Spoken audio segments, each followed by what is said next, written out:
মোনাজাত এইভাবে করতে পারেন বা টাইমলাইনে রেখে দিন, হয়তো কোনোদিন কাজে আসতে পারে। ইয়া রব, আপনার দাসী হিসেবে আমি আপনার দরবারে হাজির হয়েছি। আমার হৃদয়কে আপনার ভালোবাসায় পরিপূর্ণ করে দিন। আমাকে এমন একজন বানান যিনি সব সময় আপনার আজ্ঞাবহ থাকবে। আমার জিহ্বাকে সত্যের পথে পরিচালিত করুন। আমার চোখকে হারাম থেকে রক্ষা করুন।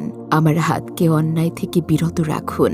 হে আল্লাহ, আমাকে জান্নাতে প্রবেশ করান এবং জাহান্নামের আগুন থেকে রক্ষা করুন।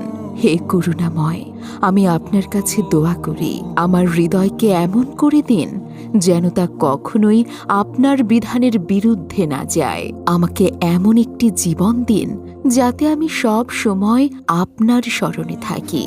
আমার মনের মধ্যে কখনো শিরক, কুফর, অহংকার, হিংসা বা অন্য কোনো ধরনের চিন্তা জন্ম না নেয়।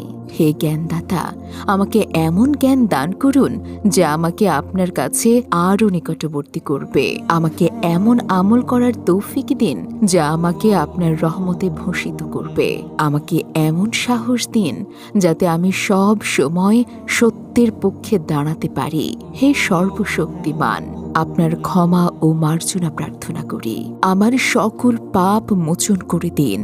আমাকে আপনার রাসূল সাল্লাল্লাহু আলাইহি ওয়াসাল্লামের সুন্নতের উপর স্থির রাখুন। আমাকে এমন একজন বানান যিনি আপনার উম্মতের জন্য কল্যাণকামী হবে। ইয়া রব, আমাকে এমন হৃদয় দান করুন যে হৃদয় কখনোই আপনার ফয়সালায় অসন্তুষ্ট হবে না, যে হৃদয়ে কখনো শিরক, কুফর, অহংকার, হিংসা বাসা বাঁধতে পারবে না।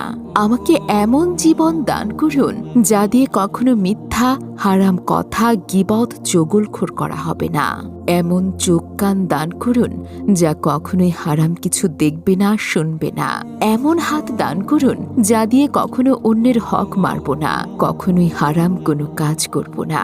ইয়া হাইয়ু ইয়া কাইয়ুম ইয়া জাল জালালি ওয়াল ইকরাম, আমাকে সম্পূর্ণভাবে পরিশুদ্ধ করে দিন। আমাদের হৃদয় সমূহ আপনার ভালোবাসায় পূর্ণ করে দিন।